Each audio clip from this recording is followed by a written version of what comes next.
Hello दोस्तों, कैसे हैं आप सभी। तो कल हमने जाना था टीएम का 5 क्वेश्चन, आज हम जानेंगे 6 से क्वेश्चन। तो चलिए आइए देखते हैं। अनुदेशक के लिए पाठ्यक्रम से पहले प्रशिक्षण सामग्री तैयार करना क्यों महत्वपूर्ण है। इसमें कहा गया है कि एक अनुदेशक को प्रशिक्षण सामग्री तैयार क्यों करना महत्वपूर्ण है, क्यों उसको तैयारी करना मतलब ज़रूरी है। तो ऑप्शन है हमारा कार्यभार को कम करें, ऐसा तो नहीं है, उनको तो पढ़ाना ही पड़ेगा।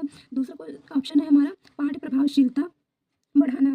तीसरा है हमारा प्रशिक्षुओं को प्रभावित करना। चौथा है हमारा प्रशासनिक आवश्यकताओं को पूरा करना। तो यहाँ हमारा सबसे सही आंसर होगा A2 में क्या है, पाठ प्रभावशीलता बढ़ाना। अर्थात जो हमारा अनुदेशक है वो जितनी ज़्यादा अपनी प्रशिक्षण सामग्री को तैयार करके व्यवस्थित करके रखेगा, उतना ही जो पाठ रहेगा उसको प्रभावशीलता से पढ़ा पाएगा। अब 7 क्वेश्चन देखते हैं। अनुदेशक की कौन सी जिम्मेदारी नवीनतम तकनीक के बारे में ज्ञान को अद्यतन करना शामिल करती है। इसमें ऑप्शन है शिक्षार्थी की ओर, हमारा दूसरा है ऑप्शन उद्योगों की ओर, तीसरा है प्रशासन की ओर, चौथा है हमारा समाज की ओर। तो यहाँ क्वेश्चन लिखा है हमारा अनुदेशक की कौन सी जिम्मेदारी नवीनतम तकनीक लिखा है ना, यहाँ देखिए आप तकनीक लिखा है और यहाँ लिखा है लेटेस्ट टेक्नोलॉजी। तो ये हमारा क्या हो जाएगा, टेक्नोलॉजी किस पर, ये ऑप्शन में किस पर ज़्यादा अच्छा लग रहा है, ये है हमारा उद्योगों की ओर, क्योंकि टेक्निक की बात की गई है क्वेश्चन में, इसलिए उद्योगों की ओर जाएगा।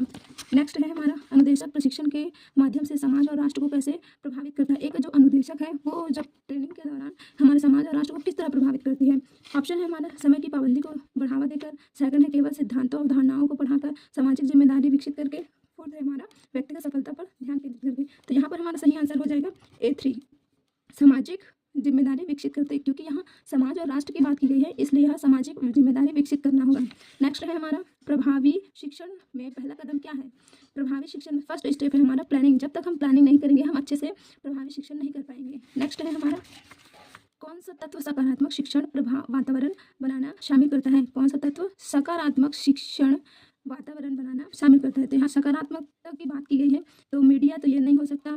आवश्यकता का आकलन, मोटिवेशन, प्रतिक्रिया। देखिए यहाँ इसमें कंफ्यूजन ये आएगा कि मोटिवेशन से सकारात्मकता बन सकता है, लेकिन ये हमारा राइट आंसर नहीं है। नीड असेसमेंट जो है ये हमारा राइट आंसर है, क्योंकि आवश्यकता आकलन जब ट्रेनिंग सीख जाएंगे तो उसकी जो आवश्यकताएं होंगी और क्या क्या क्या बचा है, ये किस तरह से परफॉर्मेंस चाहिए, उसके लिए हमें क्या करना पड़ेगा, नीड असेसमेंट की आवश्यकता पड़ेगी। नेक्स्ट है हमारा 11 क्वेश्चन, कौशल प्राप्त करने के लिए क्या आवश्यक है। कौशल को मतलब स्किल को हमें एक्यूरिंग करने के लिए क्या आवश्यक रहेगा। तो सबसे पहले है यह हमारा नॉलेज। जब तक हमारे पास नॉलेज नहीं रहेगा हम कौशल को प्राप्त नहीं कर सकते। एटीट्यूड तो हो ही नहीं सकता, प्रोडक्टिविटी नहीं हो सकता, मोटिवेशन थोड़ा समथिंग है, बट ये आंसर नहीं आएगा इसका। जो हम हमारे पास जब तक नॉलेज नहीं रहेगा हम कौशल को प्राप्त नहीं कर पाएंगे।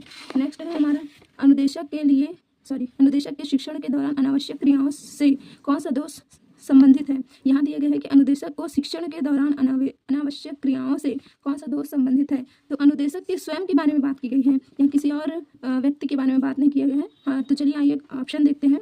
अनुचित मूल्यांकन, अपर्याप्त तैयारी, व्यक्तित्व में दोष, फोर्थ है हमारा अनुचित प्रस्तुति। तो हमारा राइट आंसर हो जाएगा व्यक्तित्व में दोष, क्योंकि यहाँ अनुदेशक की आवश्यक क्रियाओं बोल रहे हैं, इसलिए हमारा करेक्ट आंसर होगा। नेक्स्ट है हमारा प्रभावी शिक्षण में प्रेरणा क्यों महत्वपूर्ण है। प्रभावी शिक्षण में प्रेरणा क्यों महत्वपूर्ण है। ऑप्शन है हमारे यह सीखने की इच्छा पैदा करता है, सेकंड है यह फीडबैक प्रदान करता है, थर्ड है हमारे यह मूल्यांकन में मदद करता है, और यह तैयारी में सहायता करता है। यह हमारा जो सटीक आंसर रहेगा ये हमारा A1 है। इसमें क्या है, यह सीखने में इच्छा पैदा करता है। जब तक हमें मोटिवेशन नहीं मिलेगा हम सीखने की इच्छा हमें पैदा नहीं होगी। जब कोई व्यक्ति हमें मोटिवेशन देता है तब जाके हम सीखने में इच्छा पैदा होती है।